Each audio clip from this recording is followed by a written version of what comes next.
नमस्कार. गुप्ते जोगळेकर महाविद्यालयातर्फे आयोजित केलेल्या संस्कार व्याख्यानमालेचा आज तिसरा दिवस आहे. गेले 2 दिवस आपण डॉक्टर माधव केळकर यांच्याकडून संस्कारांबद्दल जाणून घेतो आहोत. पहिल्या दिवशी आपण संस्कारांची व्याख्या आणि त्याची व्याप्ती पाहिली. काल आपण जन्मपूर्व संस्कार म्हणजे गर्भाधानापासून ते चूडाकर्मापर्यंत अशा संस्कारांची माहिती घेतली आणि आज आपण उपनयन संस्कार आणि शिक्षणाच्या संदर्भानं असणारे आणखी पण काही संस्कार आहेत, तर यांची माहिती आजच्या या व्याख्यानातून आपण घेणार आहोत. या व्याख्यानासाठी उपस्थित झालेले आपले वक्ते डॉक्टर माधव केळकर यांचं मी आजच्या या व्याख्यानासाठी स्वागत करते. डॉक्टर माधव केळकर यांना अशी विनंती करते की त्यांनी त्यांच्या व्याख्यानाला सुरुवात करावी. सर्वांना नमस्कार. गेले 2 दिवस आपण संस्कार या विषयाच्या संदर्भामध्ये काही माहिती घेतो आहोत. काल विषय समाप्त करत असताना उपनयन हा संस्कार खूप महत्वाचा आहे असं म्हटलेलं होतं. याचं एक कारण महत्वाचं म्हणजे उपनयनाने ब्रह्मचर्याश्रमाची सुरुवात होते. आता त्यातल्या काही छोट्या गोष्टींनी आपण हा विषय पूर्ण करण्याचा प्रयत्न करूया. पहिल्यांदा उपनयन हे नाव जे आहे ते एकच नाव ह्या संस्काराला आहे का, असं ह्या संस्काराला विविध नावांनी पण ओळखलं जातं. आपल्याला हे कदाचित माहिती असेल की उपनयन संस्काराला व्रतबंध म्हणतात, मौंजी बंधन म्हणतात. अशा काही निरनिराळ्या नावांनी पण हा संस्कार ओळखला जातो. उपनयन ह्या शब्दामध्ये उप अधिक नी नयती हा जो धातू आहे त्याचा अर्थ त्याच्यामध्ये अपेक्षित आहे.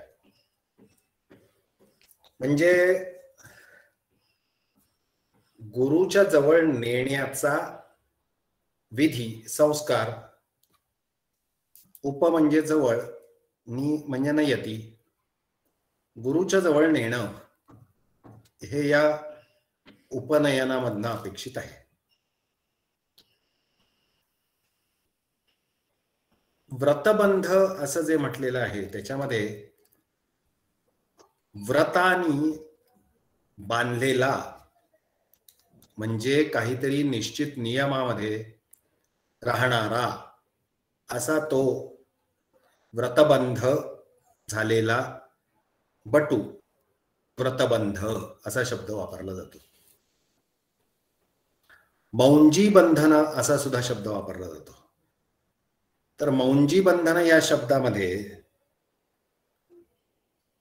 कमरेला एका विशिष्ट गवताची दोरी बांधणं, त्या मुंज नावाच्या गवताची दोरी बांधणं म्हणजे मौंजी बंधन. अशी एकच नव्हे तर 3 प्रकारच्या नावांनी हा संस्कार ओळखला जातो. आता ह्या संस्कारामध्ये मुख्यतः गुरुच्या जवळ नेणं किंवा व्रतामध्ये राहणं किंवा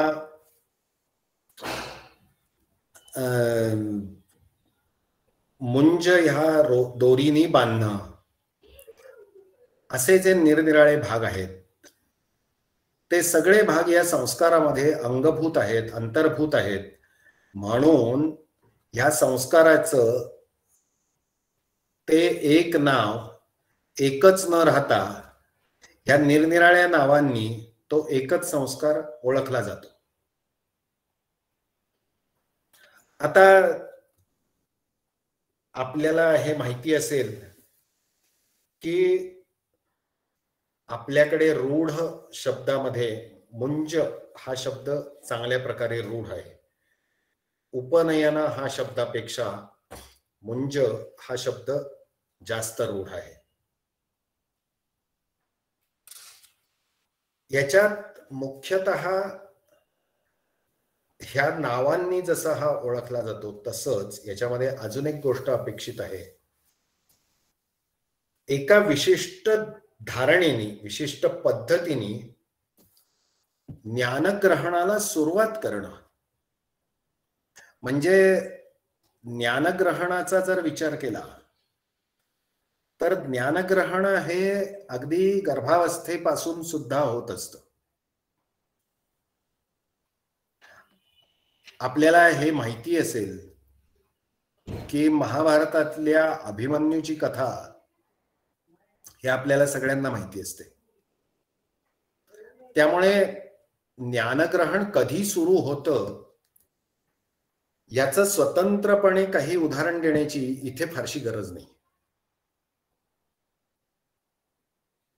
ज्यांना अभिमन्यूची गोष्ट माहिती आहे त्यांना ज्ञानग्रहणाची सुरुवात गर्भावस्थेमध्येच होते हे लक्षात असेल. दुसरा भाग, घरामध्ये अनेक व्यवहारातनं हळूहळू ज्ञानग्रहण होत असतं, व्यावहारिक ज्ञान मिळत असतं. म्हणजे दोन व्यक्तींचं बोलणं असेल, दोन व्यक्तींची काहीतरी कृती असेल, एखाद्या विशिष्ट पदार्थाला तेच नाव का आहे याची काही ओळख असेल, या अशा अनेक प्रकारच्या बारीक बारीक बारीक बारीक गोष्टी ज्ञानामध्ये येतात. पण ह्याच्यामध्ये अजून एक गोष्ट, नैसर्गिक दृष्ट्या जरी ज्ञानग्रहण होत असेल, अनुभवातनं जरी ज्ञान होत असेल, तरी सुद्धा काही एका विशिष्ट पद्धतीने ज्ञानग्रहण व्हावं याची सुरुवात अक्षरारंभ किंवा अक्षर लेखन हा जो संस्कार केला जातो त्या संस्कारापासूनच एका विशिष्ट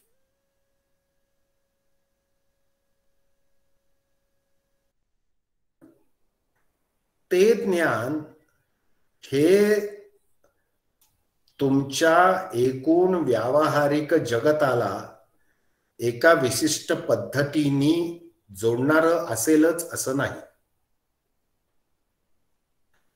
त्यामुळे ह्या ज्ञानग्रहणामध्ये एक ठराविक दिशेने,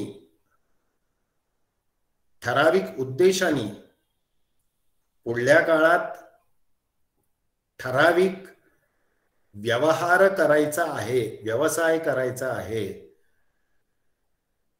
काहीतरी एका उद्दिष्टाप्रत जायचं आहे, ह्या हेतूने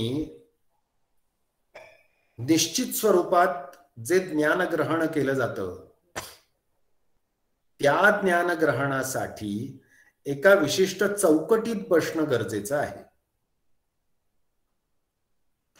येता जाता सहजपणे अनुभवातनं जे ज्ञान मिळतं ते ज्ञान हे त्या व्यक्तीच्या सहज प्रवृत्तीनुसार, सहज क्षमतेनुसार वाढत असतंच, ते कोणी नाकारत नाहीच. पण जसं आत्ताच्या शिक्षण व्यवस्थेमध्ये सुद्धा सार्वत्रिक दृष्ट्या ठराविक काही गोष्टींचं ज्ञान हे ठराविक वयापर्यंत होतं आणि त्याच्यानंतर निश्चित दिशा लक्षात घेऊन विशिष्ट विषयाची निवड करून मग ज्ञानग्रहण केलं जातं. आता यातला फरक लक्षात असा घेतला पाहिजे की सार्वत्रिक व्यवस्थेमध्ये विशिष्ट ज्ञानग्रहणाची सुरुवात जर उशिरा झाली तर ते विशिष्ट ज्ञान प्राप्त होण्याला लागणारा कालावधी हा उशिराचा असेल आणि वयाची किती वर्ष पूर्ण होईपर्यंत ज्ञानग्रहणासाठी आपण योजणार आहोत याची मर्यादा कितीतरी पुढे जाऊ शकते. त्यामुळे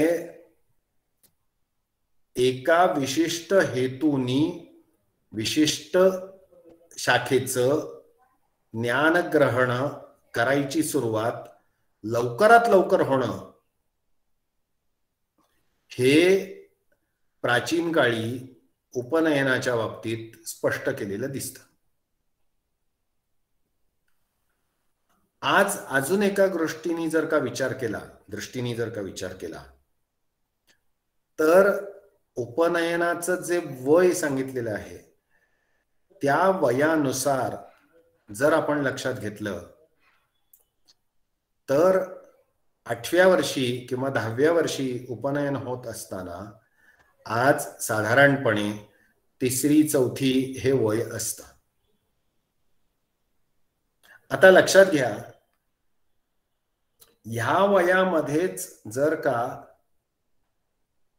निश्चित केलं गेलं की कोणत्या दिशेला कोणत्या विशिष्ट शाखेमध्ये ज्ञानग्रहण करायचं आहे तर त्या विशिष्ट शाखेमध्ये ज्ञान मिळवत असताना ज्ञानाची खोली विस्तार हा किती व्यवस्थितपणे असू शकेल याचा विचार आपण केला पाहिजे.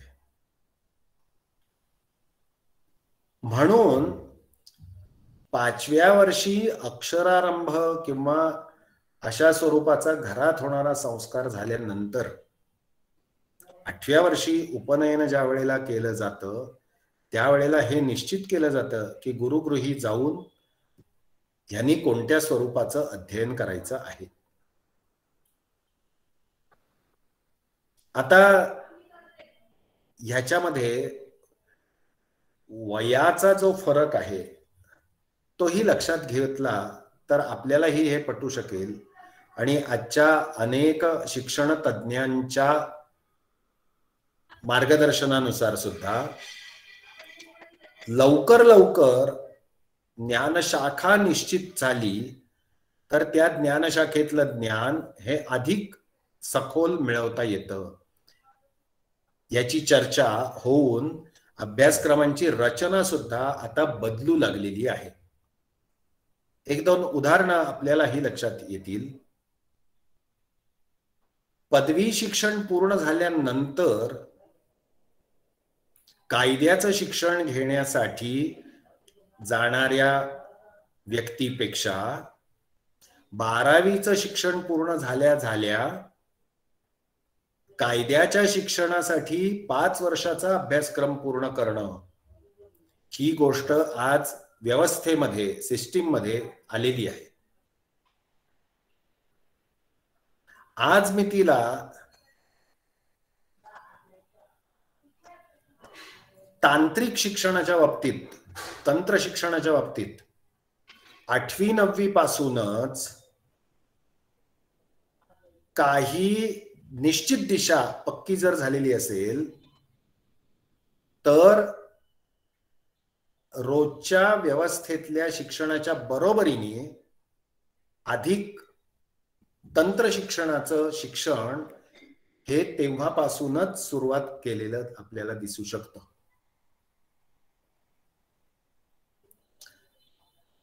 त्यामुळे ह्या प्रकारचं शिक्षण मला पक्केपणाने आयुष्यभरासाठी जीवनपर्याय म्हणून निवडायचं आहे हे करण्यासाठी खूप उशीर करणं ही चूक आहे आणि लवकरात लवकर शिक्षणाची दिशा निश्चित करून त्याच पद्धतीचं शिक्षण सुरू करणं, ह्याला प्राचीन काळी खूप महत्व असलं पाहिजे. म्हणूनच ठराविक गुरुकुलात पाठवत असताना त्या गुरुकुलामध्ये कोणत्या स्वरूपाचं शिक्षण दिलं जातंय याची व्यवस्थितपणे माहिती घेऊन मग त्या गुरुकुलाची सुद्धा निवड केली जात असली पाहिजे. यातली आपल्याला प्राचीन वाङ्मयातली निरनिराळी उदाहरणं सुद्धा लक्षात येऊ शकतात.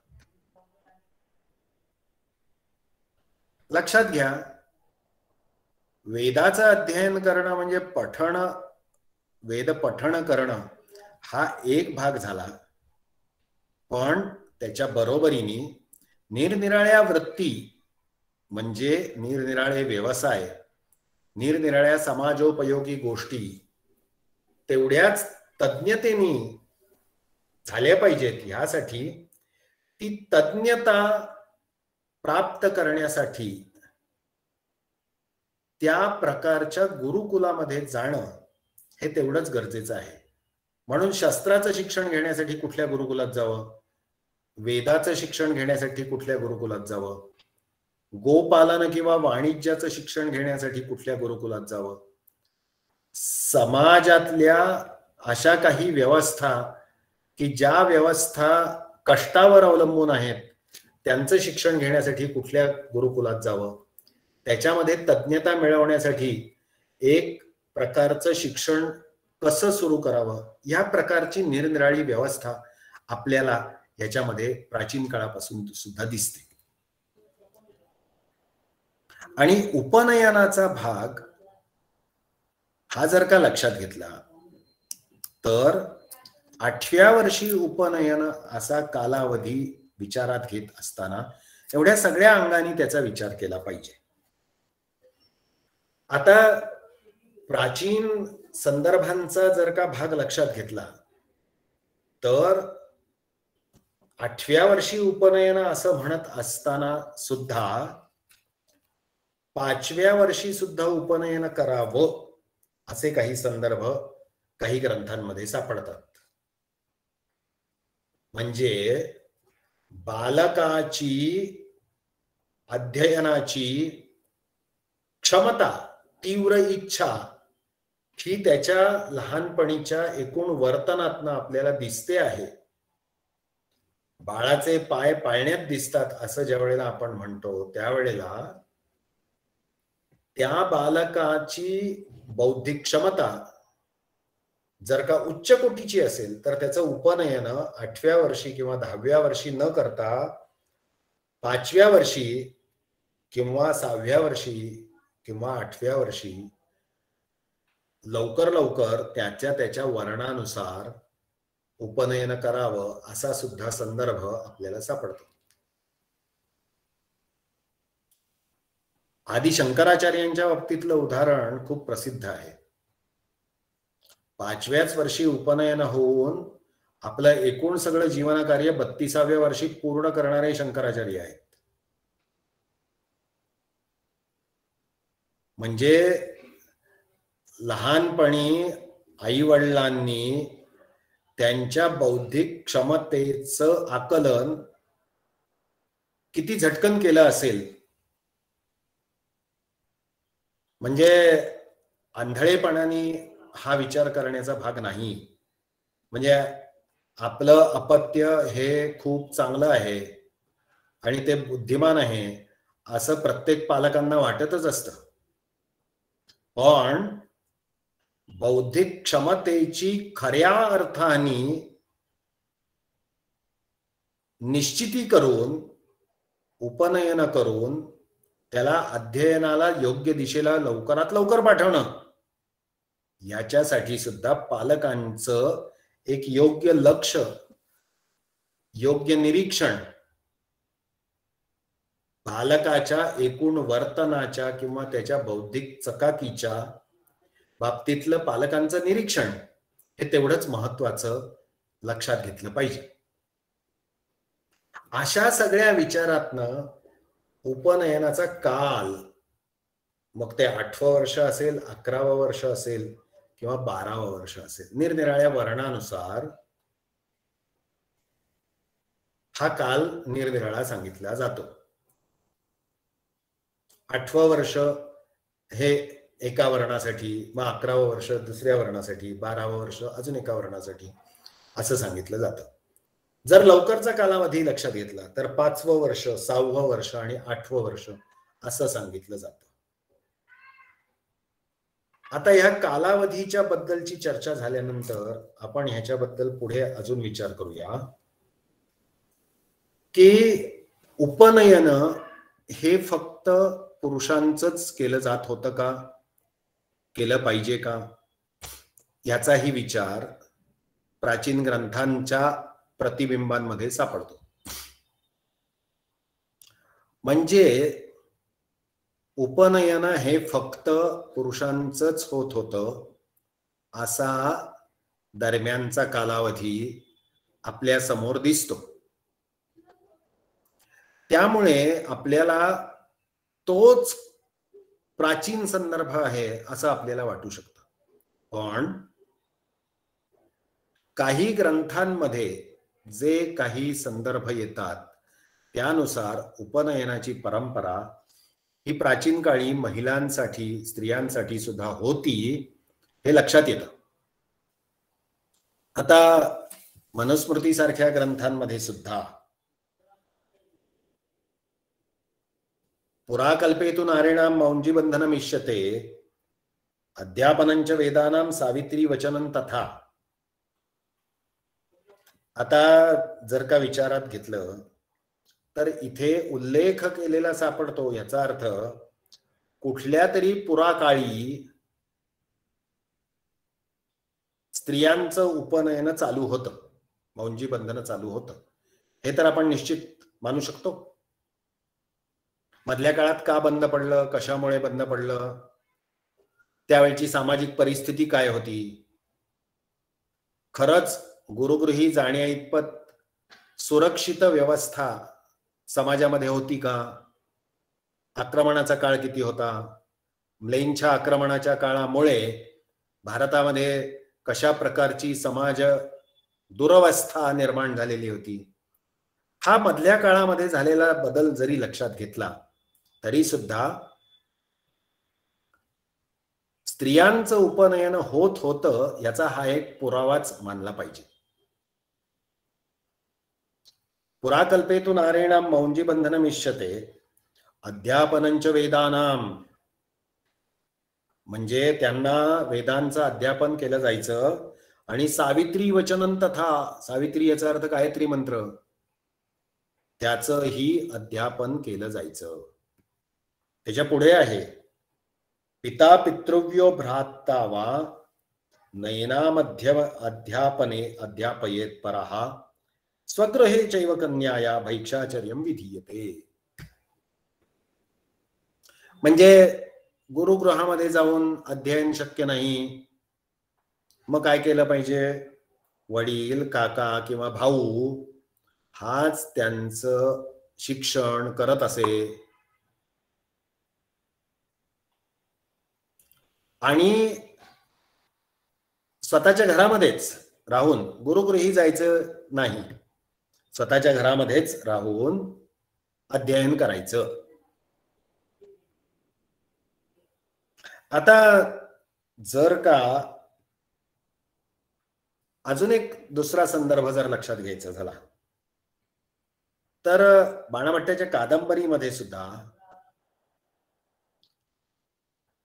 ब्रह्मसूत्रेण पवित्रीकृतकायां नारीणाम असा उल्लेख ज्या वेळेला येतो. आता ब्रह्मसूत्र म्हणजे काय, तर यज्ञोपवीत. अशा यज्ञोपवीतांनी ज्यांचं शरीर पवित्र झालेलं आहे अशा स्त्रिया, असा ज्या वेळेला उल्लेख येतो त्यावेळेला ह्या अशा उल्लेखांमधून आपल्याला हे स्पष्ट दिसायला लागतं की पूर्वीच्या काळी स्त्रियांचं उपनयन होत होतं. अजून एक संदर्भ सांगतो. नवीन पाठ्यपुस्तकामध्ये वनदेवता वासंतीचा प्रवेश हा विशेषतः मुद्दाम आणलेला आहे उत्तर रामचरितामधला. तर आत्रेयी आणि वनदेवता वासंती यांचा जो संवाद आहे त्याच्यामध्ये ती एक गुरुकुल सोडून दुसऱ्या गुरुकुलाकडे चाललेली आहे. का तर आधी ज्या गुरुकुलामध्ये ती राहतीये तिथे 2 बाळांनी जन्म घेतलेला आहे.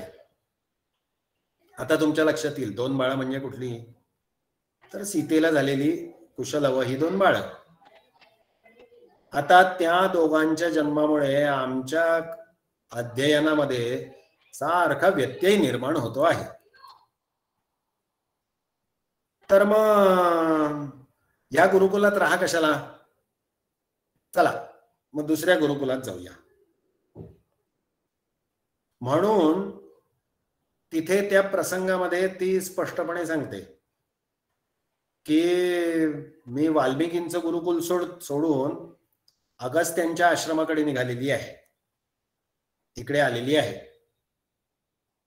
आता त्या श्लोकामध्ये सुद्धा त्याचा स्पष्ट उल्लेख आहे. तेभ्यो अधिगंतुम निगमांत विद्याम. इथे निगमांत विद्याम हा शब्द फार महत्वाचा आहे. वाल्मिकी पार्श्वात इह पर्यटामी. आता ही निगम म्हणजे काय तर वेद, निगमांत विद्या. आता वेदाचा अंत याचा अर्थ वेदांत, याचा अर्थ अद्वैत द्वैत इत्यादी चर्चा ज्याच्यामध्ये आहे, उपनिषदांचं अध्ययन आहे, भगवद्गीतेसारख्या ग्रंथांचं अध्ययन आहे, अशा प्रकारचं निगमांत विद्या शिकण्यासाठी ही स्त्री एका आश्रमातून दुसऱ्या आश्रमात चाललेली आहे. आता अशी ज्या वेळेला आपल्याला उदाहरणं साहित्यामध्ये सापडतात त्यावेळेला सहजपणे आपल्या समोर हा प्रश्न निर्माण झाला पाहिजे की खरंच असं होतं का?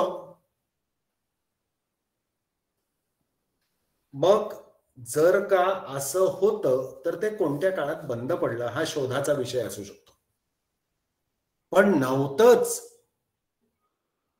असं म्हणणारे जे कोणी आहेत त्यांना हे चोख उत्तर असू शकतं की तुम्ही नव्हतंच असं म्हणता त्याला काही अर्थ नाही.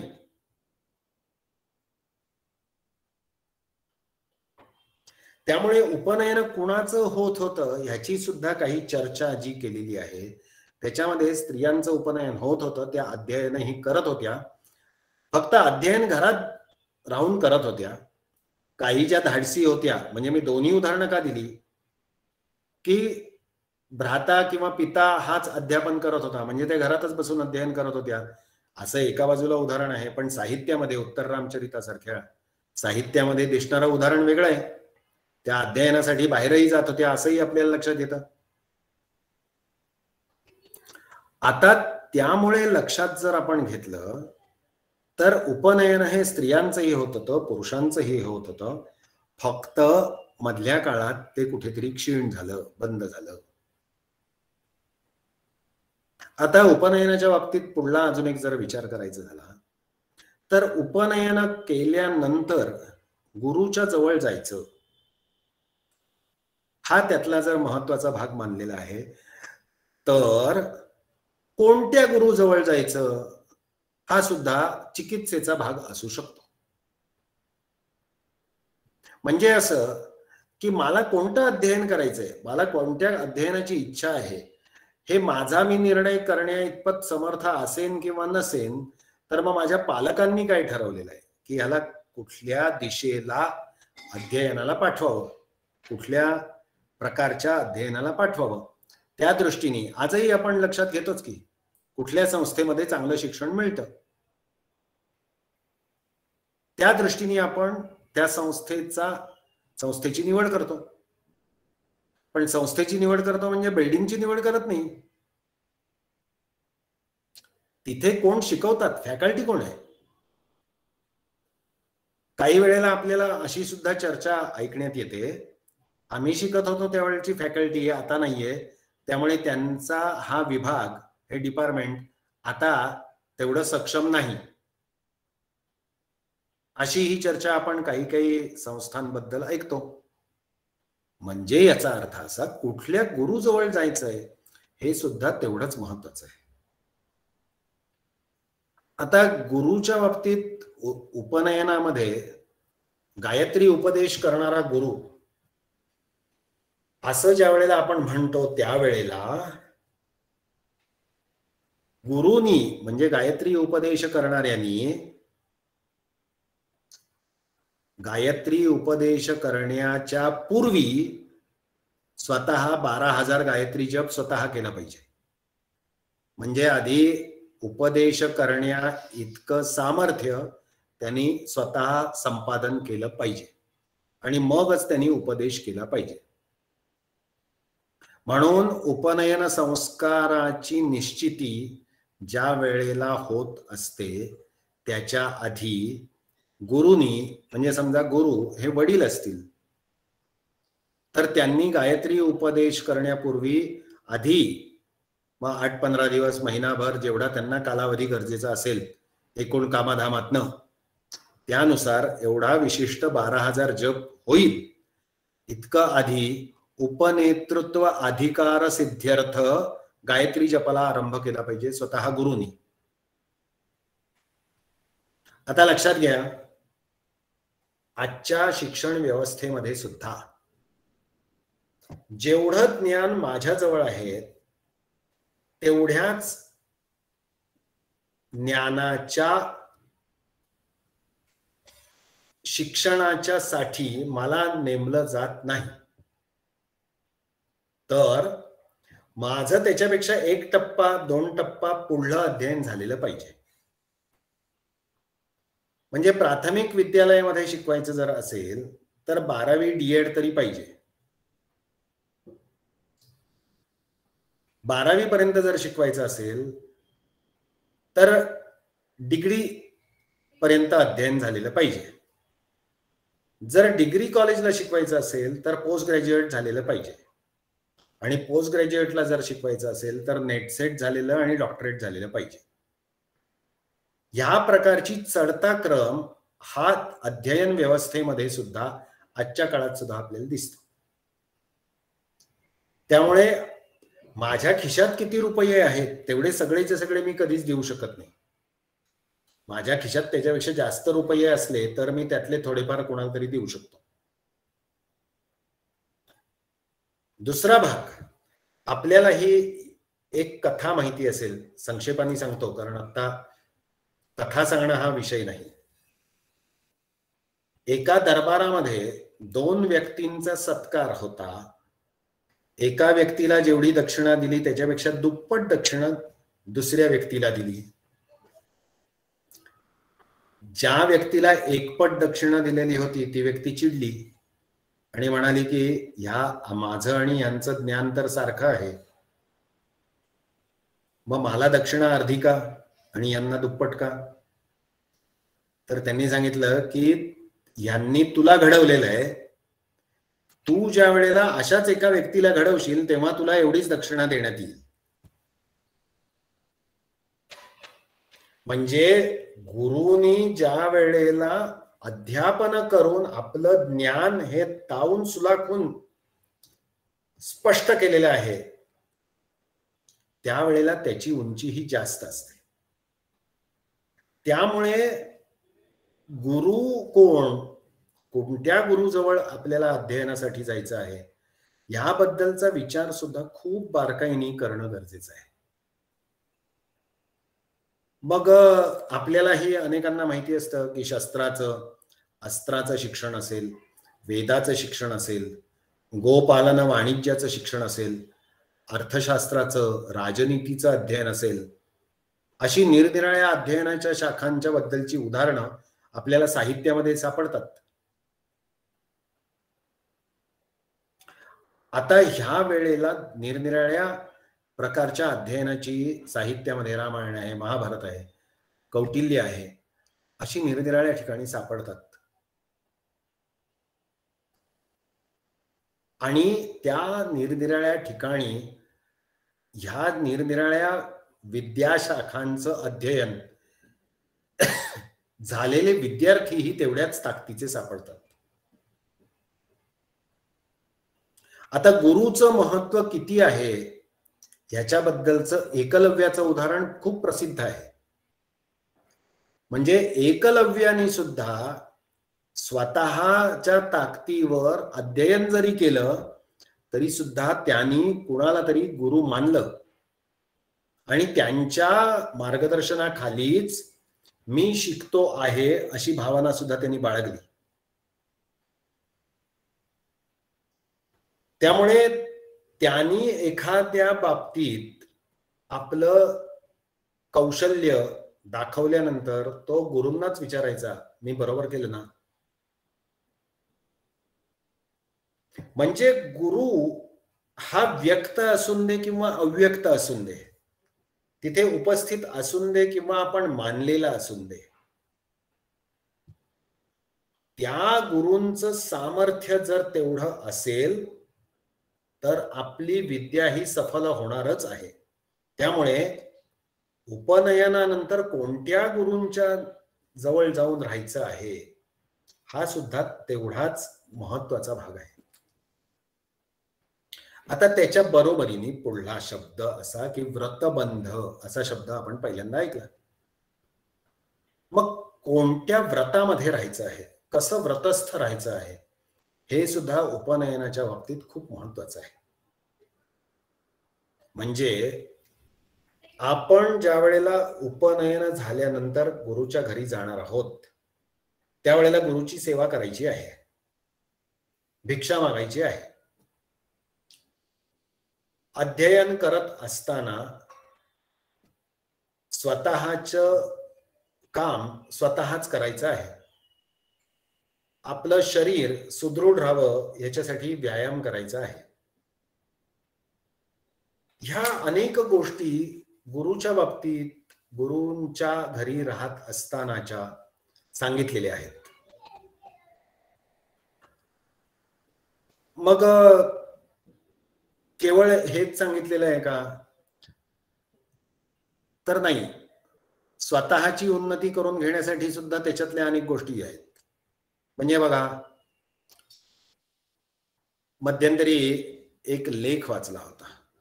त्या लेखामध्ये लेखकाने खूप काही गोष्टी अशा लिहिलेल्या होत्या की उपनयन होणं यातनं अनेक बोध जे मिळतात ते खूप महत्वाचे कसे आहेत. तर प्रचंड श्रीमंत असलेल्या व्यक्तीच्या घरचं उपनयन ज्या वेळेला होतं त्यावेळेला त्या बटूला एक लंगोटी नेसवली जाते आणि एक पंचा नेसवला जातो. मग त्याला रेशमी वस्त्र का हो नाही नेसवत, सोन्याचे अलंकार का नाही घालत? ह्याचं कारण काय? तर तू आता अध्ययनाकडे लक्ष दे, डामडौलाकडे, वस्त्रांकडे, सोन्या नाण्याकडे पहिल्यांदा लक्ष देऊ नकोस. याचा एक बोध त्या उपनयन संस्काराच्या वेळेला सुरू झालेला असतो. भिक्षा मागून जेव म्हणजे काय? स्वतः मिळवायचं आणि स्वतः जेवायचं, पण मिळवलेलं सगळं स्वतःपुरतच ठेवायचं असं नाही. मिळवलेलं गुरूंसमोर आणून ठेवायचं. गुरु आपल्याला देतील ते आपण जेवायचं. अशा अनेक कथा सुद्धा आपण ऐकतो. मग सूर्याची उपासना करायची. मग सूर्याची उपासना म्हणजे काय? सूर्यनमस्कार घालायचे. अग्नीची उपासना करायची म्हणजे रोज अग्निकार्य करायचं. रोज संधिकालाला म्हणजे सूर्योदयाला आणि सूर्यास्ताला उपासना करायची म्हणजे संध्या करायची, सायं संध्या प्रातः संध्या करायची. आपल्या पूर्वजांचं स्मरण करायचं म्हणून ब्रह्मयज्ञ करायचा. अशा छोट्या छोट्या गोष्टीतनं हा बटू घडवला जातो की जेणेकरून कालांतराने त्याला समाजात वावरत असताना, व्यवस्थेमध्ये वावरत असताना, मग तो राजा झाला तरी सुद्धा हरकत नाही, तो राजा असेल, मंत्री असेल किंवा समाजातला एखादा गुरु असेल, तो त्याच ताकदीने समाजामध्ये वावरतो का? आणि ती ताकद, ती क्षमता निर्माण करण्यासाठी व्रत कसं आचरलं पाहिजे याच्या छोट्या छोट्या गोष्टी त्याच्यातनं सांगितल्या जातात. आता ह्याच्यामध्ये ह्या अनेक गोष्टी आपण ज्या वेळेला बघतो त्यावेळेला ह्या गोष्टी आजच्या काळात सुद्धा तेवढ्याच गरजेच्या आहेत हे आपल्यालाही लक्षात येऊ शकतं. म्हणजे प्राचीन काळी उपनयनाच्या बाबतीत जो उपदेश, जी आचार पद्धती सांगितलेली होती, ती आचार पद्धती आजच्या काळातल्या विद्यार्थ्याला गरजेची आहे की नाही, ह्याचा जर का आपण विचार केला तर सहजपणे आपल्याला लक्षात येतं की खरंच आजचा विद्यार्थी अशा शिस्तीत जर वागला तर ज्ञान संपादनाची त्याची उंची ही किती वेगात चांगल्या कोटीला, चांगल्या पातळीला जाऊ शकते.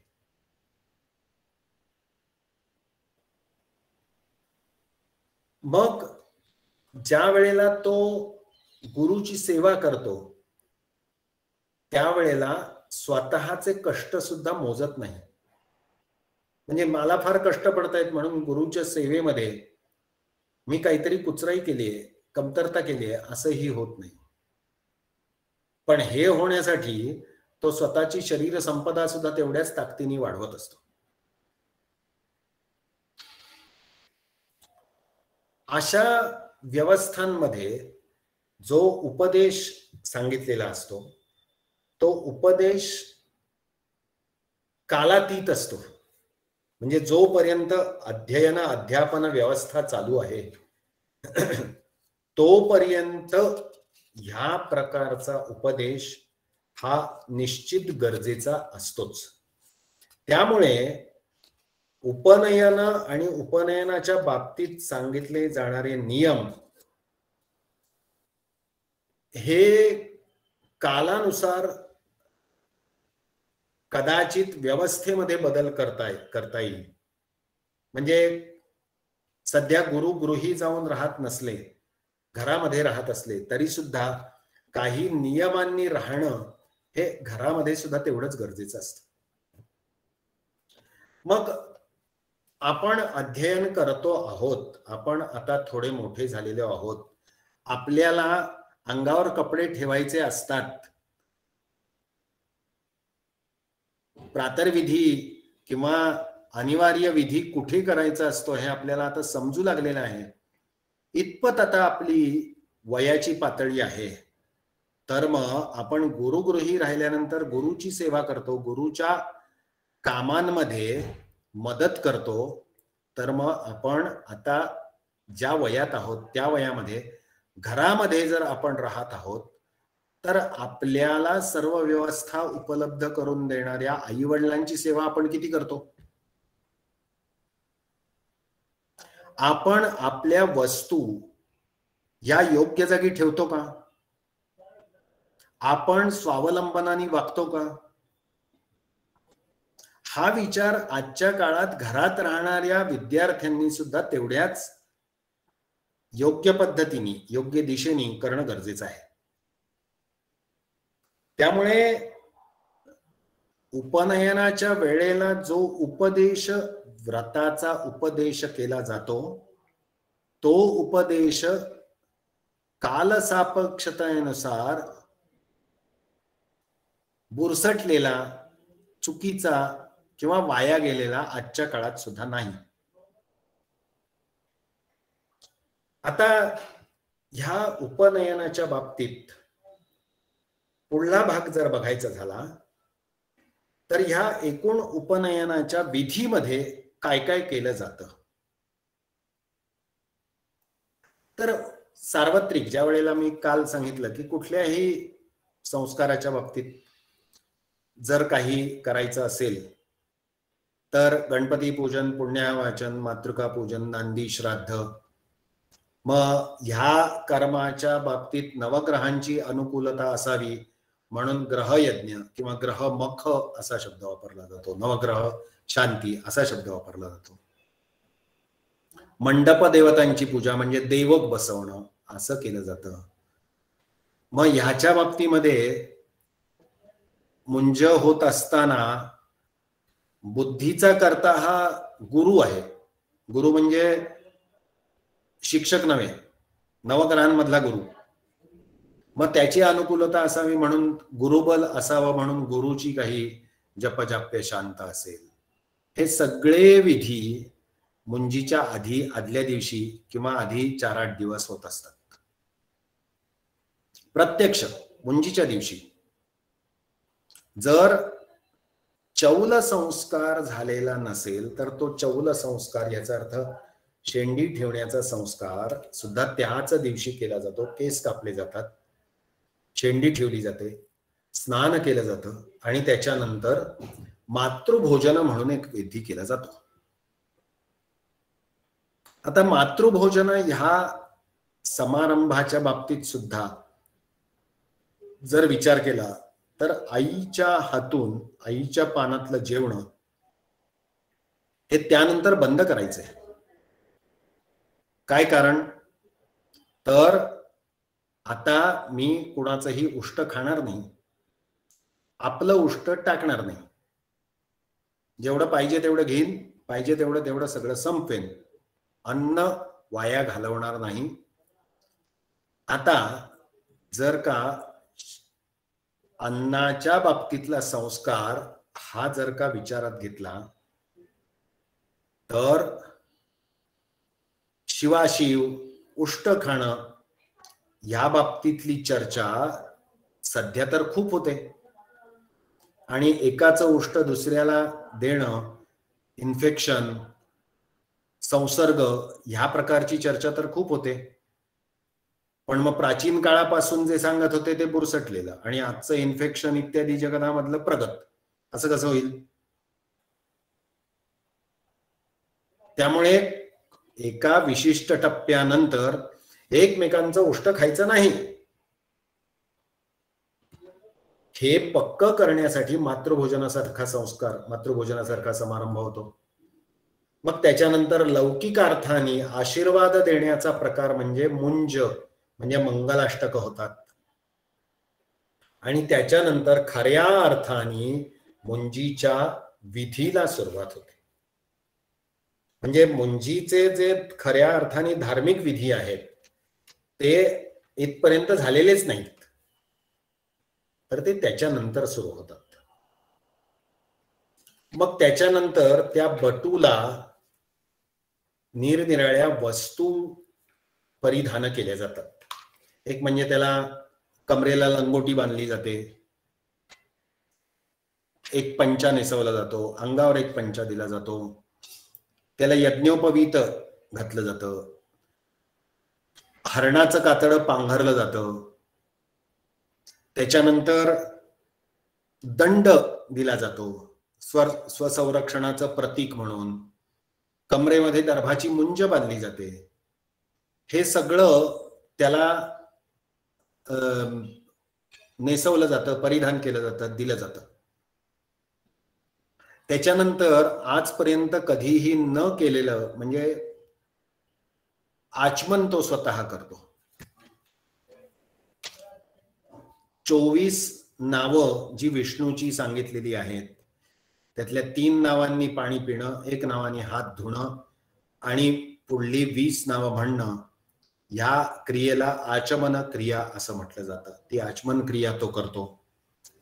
त्याच्यानंतर अग्नीमध्ये काही मंत्रांनी हवन केलं जातं. स्वतः बटूही एक समिधा घेऊन अग्नीमध्ये हवन करतो, अग्नीची प्रार्थना करतो.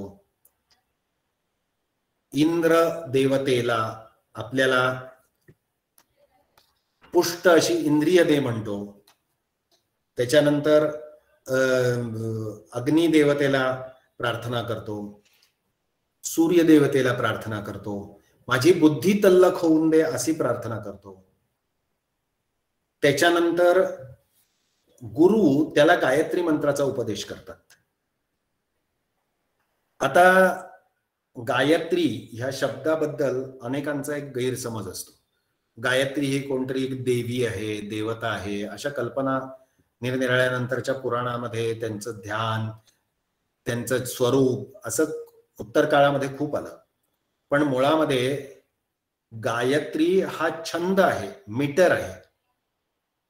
आणि सावित्री म्हणजे सविता सूर्य ही त्याची देवता आहे त्या मंत्राची. 8 अक्षरांचे 4 चरण असले तर त्याला अनुष्टुप म्हणतात आणि 3 चरण असले तर त्याला गायत्री म्हणतात. असा तो गायत्री मंत्र त्याचा उपदेश करतात. आता उपदेशाच्या बाबतीत सुद्धा गायत्री मंत्र सांगत असताना स्पष्ट केलेलं आहे की साक्षात सगळा मंत्र एकदम सांगू नये. पदशहा अर्धर्चशहा याचा अर्थ पहिल्यांदा एक एक चरण सांगावा, मग अर्धा सांगावा आणि मग पूर्ण सांगावा. म्हणजे हळूहळू क्षमता वाढवण्यासाठी ज्ञान देणं हे सुद्धा टप्प्याटप्प्याने व्हावं असं सांगितलेलं आहे. मग बटू भिक्षा मागतो. त्या कुटुंबाची अवाढव्य क्षमता असून सुद्धा गुरुच्या घरी राहून भिक्षा मागूनच जेवायचं आणि भिक्षा मागून गुरुची सेवाच करायची, हा सुद्धा एक स्वावलंबनाचा संस्कार आहे. आणि तो संस्कार त्या मुंजीच्या दिवशीच सुरू होतो. आणि पहिल्यांदा ज्या लोकांकडून नकारात्मक उत्तर मिळणार नाही अशा लोकांकडे पहिल्यांदा भिक्षा मागावी असं म्हटलेलं आहे. त्यामुळे पहिल्यांदा आई जवळ भिक्षा मागतो, मग कोण मावशी असेल, काकू असेल त्यांच्याजवळ भिक्षा मागतो. आणलेल्या भिक्षेतल्या तांदूळाचं भात शिजवून त्याची आहुती अग्नीला दिली जाते 3 देवतांच्या निमित्ताने. आणि मग आणलेल्या भिक्षेतलं अन्न बटुभक्षण करतो. त्यामुळे भिक्षा मागून आणली की गुरुला द्यायची, गुरुनी त्याच्यातनं देवतांना संतुष्ट करायचं, हवन करायचं आणि मग त्या भिक्षेचा भाग आपण खायचा. ह्यानंतर पुढे 4 दिवसांनी मेधाजनन नावाचा एक विधी केला जातो. मेधाजनन याचा अर्थ असा की बुद्धीची निर्मिती, बुद्धीची सुरुवात, त्याला पैलू पाडण्याची सुरुवात असा अर्थ लक्षात घेऊन जो ब्रह्मवृक्ष मानलेला आहे, याचा अर्थ पिंपळाचा वृक्ष अश्वत्थ, त्या मुळासहित असलेल्या अश्वत्थाच्या झाडाला पाणी घालून त्याच्या मुळाशी अध्ययनाची सुरुवात करण्याची निश्चिती करणं. आणि जर तशा प्रकारचं झाड नाही मिळालं तर दर्भाचं मुळासकट असलेलं स्तंभ त्याला पाणी घालावं आणि मग तिथे मेधाजनन सूक्त जे आहे त्याचं पठण केलं जातं. आणि मग हा उपनयनाचा साधारण विधी समाप्त होतो. पण त्याच्यानंतर प्रत्यक्ष वेदाध्ययन कधी सुरू करावं तर पुढे उत्सर्जन आणि उपाकरण असे 2 विधी पुन्हा सांगितलेले आहेत. त्यातला उपाकरण हा जो विधी आहे तो नूतन उपाकरण श्रावणामध्ये केला जातो. श्रावण पौर्णिमेला किंवा पौर्णिमेच्या आदल्या दिवशी जेव्हा श्रवण नक्षत्र असतं त्या दिवशी किंवा हस्त नक्षत्र ज्या दिवशी असतं त्या दिवशी अशा प्रकारचा उपाकरण विधी केला जातो, ज्या दिवशी अध्ययनाला प्रत्यक्ष सुरुवात होते. त्यानंतर क्रमाक्रमाने जसजसं अध्ययन पुढे पुढे जातं तसतशी 4 व्रत सांगितलेली आहेत. महानाम्यादी 4 व्रत सांगितलेली आहेत आणि त्या व्रतांचं क्रमाक्रमाने आचरण करून अध्ययनाचा एक एक टप्पा पुढे जात जात जात गेल्यानंतर अध्ययन पूर्ण झालं. आता गुरुच्या घरी मी आता राहणार नाही असं होऊन मग समावर्तन स्नान करून गुरुच्या घरातनं बाहेर पडायचं. आता समावर्तनाच्या बद्दल सुद्धा काही ठिकाणी रूढी आहे, पण ती कशी चुकीची आहे तेही लक्षात घेतलं पाहिजे. मुंज झाले लगेच सोडमुंज करून टाकतात. सोडमुंज ह्या शब्दामध्येच तो अर्थ आलेला आहे की मुंज बांधणं आणि मुंज सोडणं म्हणजे अभ्यास सुरू करणं आणि अभ्यास पूर्ण करणं. मग लगेच सोडमुंज करून चालेल का? त्यामुळे अध्ययन पूर्ण झाल्यानंतर समावर्तन करणं आणि गुरुची आज्ञा घेऊन आपल्या घरी येऊन पोचणं म्हणजे समावर्तन आहे. म्हणजे समावर्तन झाल्यानंतर तो गुरुच्या घरी जात नाही, गुरुच्या घरातनं परत येतो आणि परत आणण्यासाठी कुणाला तरी पाठवलं जातं. मग तिथे मामाला पाठवणं अशी एक रूढी पडून गेलेली आहे.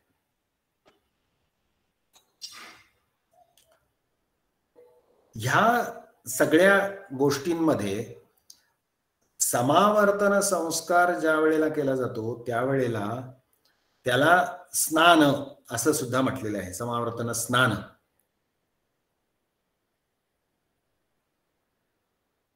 त्यामुळे तिथनं परत आल्यानंतर समावर्तन अध्ययन पूर्ण झाल्यानंतर मग विवाहाचा प्रकल्प सुरू होतो. म्हणजे विवाहाचा प्रकल्प म्हणजे काय? मग कन्या परीक्षण असेल, अशा सगळ्या गोष्टी त्याच्यानंतर सुरू होतात. त्यामुळे उपनयन किंवा उपनयनाच्या संबंधात ते नाव का, त्याचा कालावधी काय, स्त्रियांचं आणि पुरुषांचं होतं की नाही, मग उपनयन झाल्यानंतर गुरुचं सामर्थ्य कसं असावं, गुरुकडे काय असावं, उपदेश केलेला आहे तो आजच्या काळात सुद्धा कसा लागू आहे, उपनयनाचा विधी काय, अशा सगळ्या गोष्टींबद्दल आज आपण विचार केलेला आहे. खरा विचार केला तर काल जेवढा विषय होता तो खूपच संक्षिप्त होता, पण उपनयन हा विषय तसा खूप विस्ताराने सांगण्यासारखा आहे. पण काही एक वेळेची मर्यादा निश्चित केलेली असल्यामुळे मी जास्तीत जास्त वेळ पाळण्याच्या संदर्भात प्रयत्न केलेला आहे. आयोजकांची जर का अनुमती असेल तर एखाद दोन प्रश्न घ्यायला हरकत नाही. मध्ये इथे चॅटबॉक्स मध्ये एक दोन गोष्टी आलेल्या होत्या, त्या मी टाईप करून त्याच्यामध्ये देईन. म्हणजे महानाम्यादी व्रत चतुष्टय काय आहेत, ते 4 व्रत कोणती ते लिहून पाठवीन. त्याच्यानंतर पुराकल्पेतून हरिणाम मौंजी बंधन मिश्यते हे जे आहे तो श्लोकही लिहून पाठवीन. आणि अशी जर का आत्ताच्या वेळामध्ये प्रश्नोत्तर पूर्ण झाली नाहीत तर आपल्या व्हॉट्सअप ग्रुपला तुम्ही प्रश्न विचारा. इथला वेळ वाचवावा म्हणून त्याच ग्रुपमध्ये शक्य होईल तेवढं मी त्याची उत्तरं लिहून पाठवीन. आत्ताचा वेळ इथे माझ्या बोलण्याचा मी थांबवतो. एखाद दोन प्रश्नांना हरकत नसावी. प्रश्न विचारायला हरकत नाही.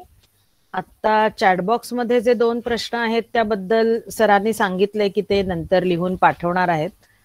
तर त्याखेरीज जर प्रश्न असेल तर विचारायला हरकत नाही. विचारू? हा विचार. हा, मला असं विचारायचं होतं की सर म्हणाले की आपलं जे स्पेशलायझेशन असेल ते जितक्या लवकरात लवकर शक्य होईल तितकं चांगलं सुरू झालेलं.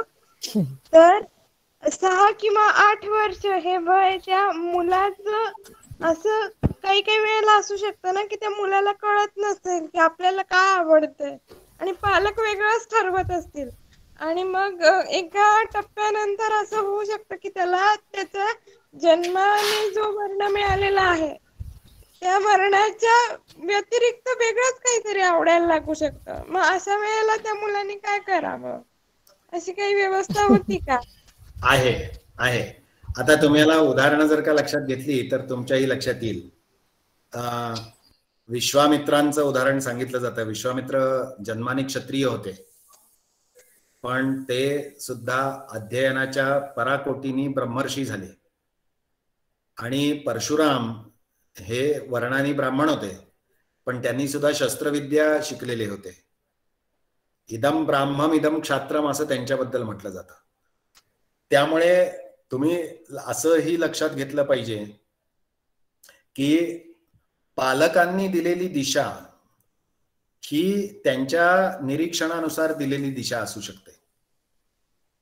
पण जर कालांतराने असं वाटलं की हा मनुष्य पढिक अध्ययनापेक्षा कौशल्याच्या कामामध्ये जास्त उत्तम काम करू शकतो असं जर लक्षात आलं, तर कौशल्याची कामं जी सांगितलेली आहेत ती सुद्धा तो करू शकतो. आता त्यातलं एक उदाहरण म्हणून सांगतो की वर्ण बदलण्याची व्यवस्था काही काळ प्राचीन काळी होती.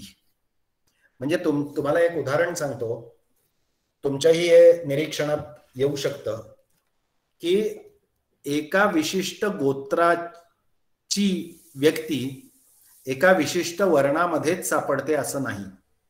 तुम्ही जर निरनिराळ्या लोकांकडे चौकशी केली तर त्याच गोत्राची सर्व वर्णांमध्ये माणसं सापडतात. याचाच अर्थ असा की त्याच गोत्रामधले निरनिराळे लोक निरनिराळ्या कामांना आपल्या आवडीनुसार गेलेले प्राचीन काळी होते. जन्मानुसार वर्ण ठरवला पाहिजे हे खूप नंतरच्या काळात आलेलं आहे. मी नंतरच्या काळात याचा अर्थ साधारणपणे गेल्या 3-4 हजार वर्षामध्ये हे घडलेलं असेल.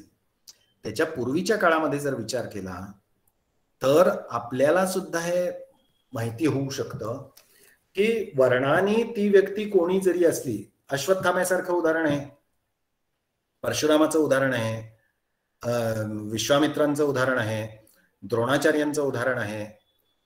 अशी काही काही मंडळी आपल्याला सापडू शकतात की जी अध्ययन करता करता हळूच त्यांनी सांधा बदलला आणि ते दुसऱ्या अध्ययनाला निघून गेले.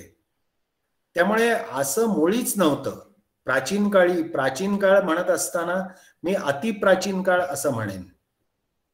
ज्या वेळेला जन्मानुसार वर्णाची व्यवस्था ही हळूहळू पक्की होत गेली तो काळ खूप नंतरचा आहे आणि तोच आपल्या डोक्यावर थापला जातो. त्यामुळे असं समजायचं मुळीच कारण नाही. आईवडिलांचं निरीक्षणाने त्यांनी तर सुरुवात केलीच पाहिजे ना.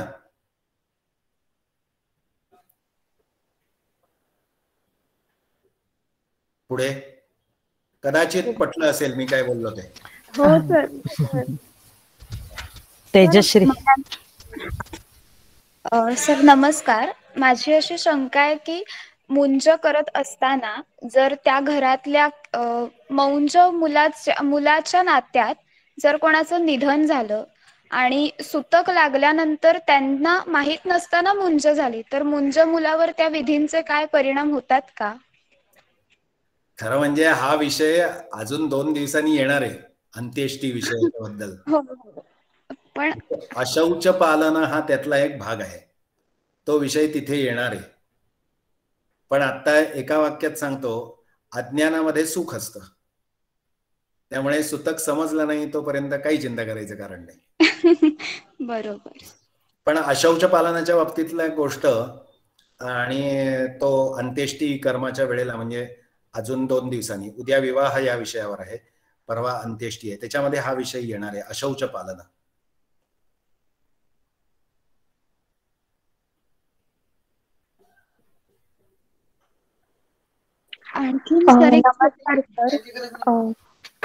आणखी हा भिडे म्हणून कोणीतरी. हो सर, उपनयन विधी होत असताना तो मुंज मुलगा असतो तर त्याच्या कानात गायत्री मंत्र सांगितला जातो, तर तो कानातच का सांगतात? तर याच्या पाठीमागे शास्त्र काय असू शकेल? एक गोष्ट लक्षात घेतली पाहिजे की मी ज्या वेळेला काहीतरी एक विद्या देतोय ती पात्र व्यक्तीलाच दिली गेली पाहिजे. आणि मी देत असताना ज्या व्यक्तीच्या हेतूनी मी गेली काही दिवस जप केलेला आहे, 12,000 जप केलेला आहे, त्या जपाचं सगळं सामर्थ्य त्या उपदेशामध्ये जर उतरायला हवं असेल तर तो मंत्र मी जर का सार्वजनिक सगळ्यांना माईक वरून सांगितला तर त्याचं केंद्रीभूत सामर्थ्य त्या बटूच्या ठिकाणी पोचणार नाही. म्हणून उपदेश करत असताना तुम्ही सुद्धा लक्षात घ्या, म्हणजे तुम्हाला जनरल उदाहरण देतो की थोड्या एका विशिष्ट स्तराच्या मुलांना थोडंसं प्रगत शिकवावं म्हणून शिक्षक स्वतंत्रपणे बोलवतात की नाही? का बोलवतात? तर त्यांची एक पातळी त्यांना गाठवून द्यायची असते आणि त्याच्यामध्ये त्यांनी तो स्पार्क बघितलेला असतो. आणि त्यांनाही, शिक्षकांनाही वाटत असतं की मी जे शिकवणार आहे ते स्पेसिफिक त्याच विद्यार्थ्यांनी ग्रहण करावं, त्यांच्यामध्ये मी तो स्पार्क बघितलेला आहे. आता असं ज्ञान ज्या वेळेला तुम्ही स्पेसिफाय करता, विशिष्ट व्यक्तीलाच देता, त्यावेळेला ते सार्वजनिक सगळ्यांच्या समोर माईक वरनं सांगणं ही चूक आहे. म्हणून त्याला तो कानातच सांगितला जातो आणि ज्याची मुंज आहे त्यालाच सांगितला जातो. मग कदाचित असा सुद्धा प्रश्न पडेल दुसरा की त्याच वेळेला त्या मानवामध्ये मुंज झालेले अजून 5-50 जण असतील, त्यांना तर तो येतोय, पण आज मितीला उद्दिष्ट कुणाचं आहे तर त्या बटूचं आहे. आणि जो उपदेश करणारा आहे त्यांनी स्वतः त्याचं सामर्थ्य संपादन केलेलं आहे. म्हणजे मग त्याला त्याचा फोकस कुणाकडे ठेवायचा आहे तर त्या बटूकडेच ठेवायचा आहे. त्याचा फोकस सार्वजनिक नाही आहे, त्याचा फोकस स्पेसिफिक आहे. बहुतेक लक्षात आलं असेल. हो सर, धन्यवाद. Hello sir. मुलींच्या हा बोला. ज्या वेळेला उपनयन हा विषय येतो त्यावेळेला बऱ्याच वेळा गार्गी आणि मैत्रेयी यांचा उल्लेख केला जातो, तर मग त्यांच्याविषयी काही सांगू शकता? नाही, विश्वामित्र नव्हे, बृहदारण्यकोपनिषदामध्ये हा प्रसंग येतो मुख्यतः. पण त्याच्यामध्ये कसं आहे माहितीये का, त्यांना 2 पत्नी होत्या. तर त्याच्यामध्ये सुद्धा त्यांनी म्हटलेलं आहे की स्त्री प्रज्ञा तू कात्यायनी. स्त्री प्रज्ञा म्हणजे काय? आपला संसार करण्याच्या क्षमतेची कात्यायनी होती. ती फार अध्ययन करण्याच्या फंदात पडत नव्हती. मग जी अध्ययन करत होती तिला उपदेश करण्याच्या बद्दल ते तेवढ्या क्षमतेने आपली ताकदही वापरत होते. जी तेवढी ताकदीची नव्हती तिला ते उपदेश करायला जात नव्हते. म्हणजे ह्याच्यामध्ये 2 स्त्रियांमध्ये सुद्धा आपल्याला फरक सापडतो की नाही, फरक दिसतो की नाही. त्यामुळे मुंज होणं न होणं आणि झाल्यावर सुद्धा त्याचा खऱ्या अर्थाने उपयोग करून पुढे अध्ययनाची परंपरा स्पष्ट करणं, दाखवणं, आपला चकाकी दाखवणं. मग पुरुषांच्या बाबतीत सुद्धा हा प्रश्न खरा पडला पाहिजे की मुंज एवढ्या मुलांची झाली, पण मग त्यातला चकाकला कोण, त्यातला पुढे कोण गेला? त्यामुळे अध्ययनाला स्त्रिया पण जात होत्या, पुरुष पण जात होते, पण त्यातलं चकाक कोण होतं तर त्यातला एखादीच व्यक्ती. मग त्यांच्याशीच ते ब्रह्मवाक्याची चर्चा करत होते. त्यामुळे ही जी उदाहरणं येतात ती फार विरळ उदाहरणं आहेत आणि त्यातली जी ठळक उदाहरणं दिसतात त्याच्यामध्ये गार्गी आणि मैत्रेयी यांची उदाहरणं येतात. मुलींचं उपनयन झाल्याचा कुठे दाखला मिळतो का? म्हणजे तुम्ही सांगितलेले 1-2 संदर्भ तसे आहेत प्रसिद्ध, पण असं अमुक एका याचं झालेलं आहे अशा प्रकारचा संदर्भ काही कुठे वाचलेला आहे का? कोणत्या काळातला? कुठल्याही? नाही, मी प्राचीन काळातले पुराकल्पेतून आरेणाम असं म्हटलं. हा, आता त्याच वेळेला पुराकल्पे म्हणण्याची वेळ आलेली होती, म्हणजे किती काळी ते बंद पडलं असेल बघा. पण साहित्यामधली सुद्धा मी 2 उदाहरणं याच्यासाठी दिली की एक वेळ मूळ साहित्याच्या काळामध्ये जरी ते नसलं तरी सुद्धा, म्हणजे चिकित्सक विचार करायचा झाला तर साहित्याच्या त्या काळात, म्हणजे उत्तर रामचरिताच्या भवभूतीच्या काळात, ज्या वेळेला भवभूतीनी अशा प्रकारचा एखादा प्रसंग आपल्या नाटकामध्ये प्रतिबिंबित केला, त्यावेळेला भवभूतीला सुद्धा असा प्रसंग तिथे घालण्याची स्थिती समाजामध्ये असली पाहिजे ना. बाणभट्टांनी ज्या वेळेला असं म्हटलं त्यावेळेला, म्हणजे बाणभट्टाच्या कादंबरीमध्ये तो मातंगचरिताच्या मध्ये केवळ तो यज्ञोपवीत आणि ब्राह्मण आहे एवढं समजत होता, पण तो कर्मानी ब्राह्मण नव्हता, अशी ही उलटी उदाहरणं सापडतात. त्यामुळे केवळ उपनयन झालं म्हणजे तो फार थोर झाला असंही समजायचं कारण नाही. म्हणजे हे मीच म्हणतो, उपनयन झाला म्हणजे काय फार थोर झाला का? उपनयन झाला म्हणजे थोर नाही झाला, त्याच्या पुढल्या काळात जाऊन त्यांनी अध्ययन केलं तर तो थोर झाला. आणि याच्या दुसरंही उदाहरण जर म्हणायचं झालं तर स्वतः शंकराचार्यांच्या चरित्रामध्ये शंकराचार्यांनी या उदाहरणाचा उल्लेख जाबालाचा केलेला दिसतो. की आता मी हे सांगत बसलो ना तर खूप वेळ, म्हणजे आत्ताच जवळपास झाले. समित पाणी श्रोत्रियम ब्रह्मनिष्ठम असं म्हटलेलं आहे, म्हणजे तो ब्रह्मनिष्ठ आहे तर तो समित पाणी, याचा अर्थ त्यांनी समिधा हातात घ्यावे आणि गुरुकडे जावं. एवढी साधी सोपी सिस्टीम उपनयनाच्या बाबतीत होती की मला अध्ययनाची इच्छा आहे, मी हातात समिधा घेतली आणि गुरुकडे शोधत शोधत गेलो आणि गुरुला सांगितलं की मला अध्ययन करायचंय. तर त्यांनी विचारलं कोण तू? तर तो म्हणाला की मला माझ्या वडिलांचं नाव नाही माहिती. मग ते म्हणाले अरे मग तुझी आई कोण?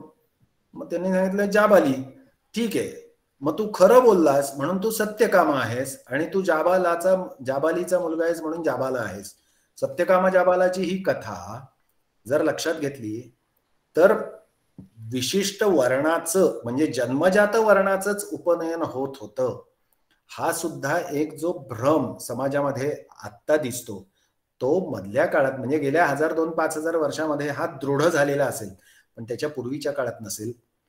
भवभूती सारख्या साहित्यामध्ये ज्या वेळेला प्रतिबिंबित दिसतं त्यावेळेला त्या काळामध्ये अशी साहित्य कृतीमध्ये उदाहरण द्यावी इतपत तरी त्यावेळेला एस्टॅब्लिश असेल.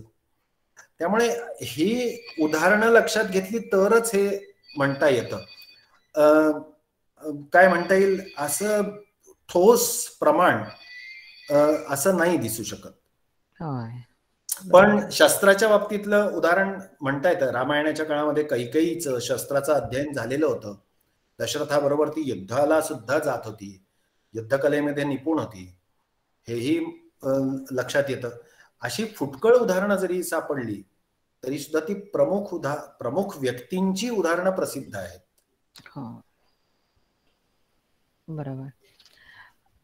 आज थोडीफार चर्चा झाली याचं बरं वाटतंय आणि विद्यार्थ्यांनी अशाच उद्या आणि परवा सुद्धा चर्चेमध्ये सहभाग घ्यावा असं मी आवाहन करते. आजचा विषय खरं तर मगाशी केळकर सर म्हणाले तसं मोठा आहे खूप, पण त्याची झलक आपण आज पाहिलेली आहे. त्याच्यात असे छोटे छोटे मुद्दे आहेत की ज्याच्यावरती आणखी प्रकाश टाकता येईल. मला आपण हे शिकत असताना आपणही ज्या वेळेला ह्या संस्कारांमध्ये सहभागी होत असतो त्यावेळेला, म्हणजे आता वेळ कमी आहे म्हणून, पण मी एक माझी हे विचारून ठेवते की पुरोहित म्हणून तुम्हाला अनुभव काय आहे की आज जो समजा उपनयनाचा किंवा मुंजीचा संस्कार आहे तर त्याच्यामध्ये रूढी खूप जास्त शिरलेल्या आहेत आणि संस्कार जरा मागे पडलाय असं वाटतं आणि त्यामुळे त्या संस्काराचं महत्व तेवढं राहत नाही. म्हणजे उपनयन संस्कारामध्ये खूप नटून थटून लोक आलेली आहेत, हे तसं दिसताना विरोधी चित्र वाटू शकतं. तर याबद्दल तुमचा अनुभव असा कुठे अपवादात्मक तरी आहे का की या संस्काराला अनुकूल असं वातावरण तुम्हाला कुठे पाहायला मिळालेलं आहे? आणि मग आपण थांबूया. एवढा एकच प्रश्न शेवटचा विचारते. नाही, याच्याबद्दल कसं आहे माहितीये का, समाजाला सजग करण्याचं काम आमचं आहे. आणि ते काम जर आम्ही केलं नाही तर आम्ही पुरोहित ह्या शब्दाला जागलं नाही होणार. म्हणजे समाजाचं हित बघणं हे जर का बघायचं असेल तर समाजाला जागरूक केलं पाहिजे, एक भाग. दुसरा भाग असा की जिथे जिथे अशा प्रकारचा समाज आपल्याला दिसतो, लोक दिसतात, तिथे तिथे थोडा वेळ काढून ह्या संबंधातली थोडी तरी संक्षिप्त माहिती देणं ही खूप गरजेची गोष्ट आहे. म्हणजे उदाहरणार्थ मी ज्या वेळेला अशा प्रकारच्या काही समारंभाला जातो त्यावेळेला प्रत्यक्ष उपनयनाच्या दिवशी ही माहिती ऐकण्याची कोणाचीही मनस्थिती नसते. तर ज्या दिवशी घरी देवग्रहमक होतं त्याच दिवशी आपण आता मुंज करणार आहोत, तर आपण मुंज करणार आहोत म्हणजे काय करणार आहोत हे एक 5-10 मिनिटं आपण सांगितलं पाहिजे. आणि तसं मी मुद्दाम सांगतो. आणि हे सांगण्याचा परिणाम दुसऱ्या बाजूनी असा होतो की ज्या वेळेला नंतर त्या घरामध्ये काही प्रमाणात काही कामाला ज्या वेळेला आपण जातो त्यावेळेला तिथलीच लोक सांगतात की तुम्ही सांगितल्यामुळे आम्ही आमच्या मुलाला काय प्रकारची सवय लावावी याच्याबद्दल आम्हीच आता जास्त जागरूक आहोत. मगाशी मी म्हटलं की गुरुच्या घरी गेल्यानंतर गुरुनी सांगितलेली आज्ञा पाळणं, मग घरात असताना आई वडिलांची आज्ञा पाळणं हे तेवढं महत्वाचं नाही का? मग गुरु शिस्तीत वागत असतील तर शिष्यही शिस्तीत वागेल, मग आई वडीलही शिस्तीत वागले तर मुलंही शिस्तीत वागतील. ह्याचा परस्पर परिणाम आहे आणि तो आजच्या काळात सुद्धा लागू आहे. हे आजच्या काळात सुद्धा लागू आहे हे वारंवार सांगणं गरजेचं असतं. हा फक्त एक समारंभ नसून तो एक संस्कार आहे आणि तो आजच्या काळात सुद्धा लागू आहे. हे आजच्या काळात लागू आहे हे जास्त बिंबवणं गरजेचं असतं. बरोबर. ठीक आहे, आज आपण आजच्या व्याख्यानानंतरचा स्वल्प विराम देऊया. मी डॉक्टर माधव केळकर यांना धन्यवाद देते, तसंच सर्व उपस्थितांनाही धन्यवाद देते आणि शांती मंत्रानं आजचा आपला हा कार्यक्रम थांबवूया. उद्या पुन्हा 4 वाजता आपण भेटतो आहोत विवाह संस्कार या विषयावर ऐकण्यासाठी. ओम पूर्णमदः पूर्णमिदं पूर्णात् पूर्णमुदच्यते पूर्णस्य पूर्णमादाय पूर्णमेवावशिष्यते. ओम शांति शांति शांति. धन्यवाद.